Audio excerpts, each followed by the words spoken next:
again, credibility? Well, I actually think that both of these people come before us equally in that sense.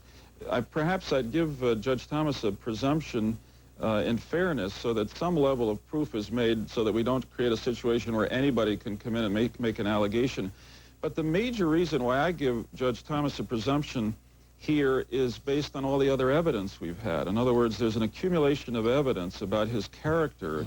This allegation that Professor Hill has made is so inconsistent with everything else that has been said that I think in that sense you have to give some benefit of the doubt for that reason to Judge Thomas. Okay, Senator Shelby, I want to talk politics for a moment. You were elected in 1986. It wasn't exactly a landslide. It was a pretty close margin. You had overwhelming support from the black community. President Bush today pointedly noted Judge Thomas's strong support in the African-American community. Do you think that was a statement aimed in part at yourself and other Southern Democrats who were on the fence?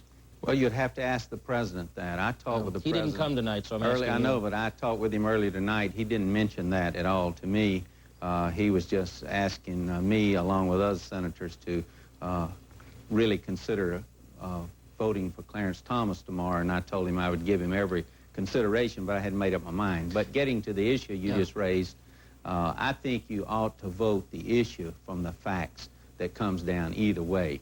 And although I have in Alabama a heavy black constituency, after sifting through all the evidence, I'm going to vote the way I feel like I should, whether it's for or against Clarence Thomas. Of course, this gets back to the oldest question about representative democracy. If most of your constituents want you to vote for Judge Thomas, that's the way your phone calls are running, that's the way the polls are running. How much does that weigh in your decision? Well, I think it weighs in all of us' decision, but I don't think it's the determining factor of how you should vote in the U.S. Senate or the U.S. House of Representatives, representative of any elected body. Ultimately, you're going to have to make that decision, and you're accountable to your constituents for what decision that you do come up with.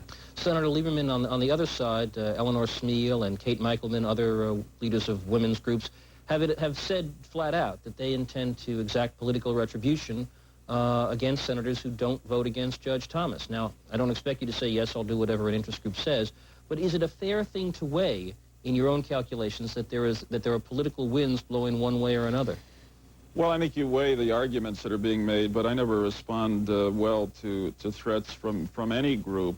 It's pretty clear to me that in Connecticut there are strong feelings on both sides. And it's also pretty clear to me that this is so important a decision that I better make it based on what my conscience tells me is the right thing to do and what's the fair thing to do, and sit with that and live with that and hope that even those who are not happy with my decision will respect the way I made it. All right, I want to show you, gentlemen, a result of another part of the ABC News poll. We're going to talk about it a little bit now and then the last block. We asked people how they felt the Senate had done in handling the nomination, and the no's, as you can see, 66% disapprove of the Senate's handling of the nomination. That is a huge jump from just a week ago. You folks, to use the cliche that's been said several hundred times this week, you folks are on trial too, aren't you? What do you do to get your reputation back? First Senator? of all, yeah. Can I respond? Please, Senator. First of all, I agree with the people that the Senate basically botched the nomination process. There's got to be a better way. It was a circus. It's uncalled for. It showed the inner workings of the Senate in its worst way. We've got to do better. The process should be reformed. It shouldn't, nominees should not have to go through this for anything. It should not be a search and destroy mission, and that's about what it's become. Senator Lieberman, would you like to defend the conduct of the Senate, or do you like to join your colleague?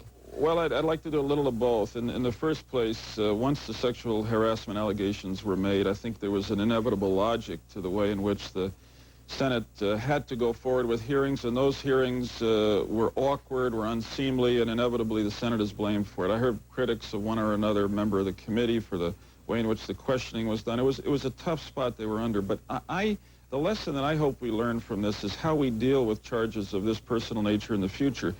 Jeff, you know, when the FBI and the committee investigators go out and talk to people about a nominee, they ask them at the end an open-ended question. Do you know anything else that we should know about this nominee? I asked them, what are you thinking when you do that? And they said, well, we're thinking about personal behaviors such as drugs, alcohol, and sex. I think from now on, they ought to ask those questions specifically so that they bring them out earlier in the process so that they can fully investigate them before getting to the kind of experience that we had over this weekend. Jeff, I believe, just to further respond to it, I believe that the American people are right, that they deserve better. They deserve a better representation by the U.S. Senate, and they deserve better as far as the nomination process itself is concerned. And I believe in the future they're going to get it. We're down to our last few seconds. Any predictions, Senator Lieberman?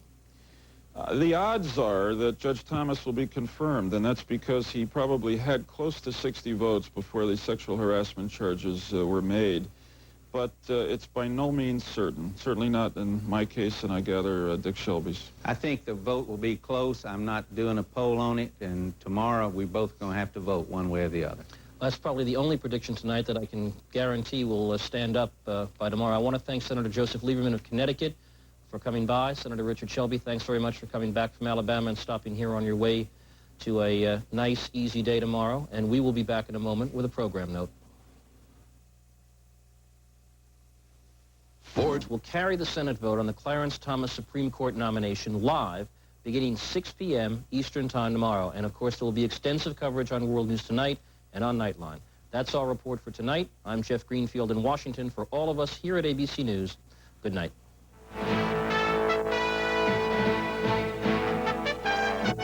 This has been ABC News Nightline. If you wish a videocassette version of Nightline... News will resume coverage tomorrow morning with NBC News at sunrise. I'll see you then from Washington.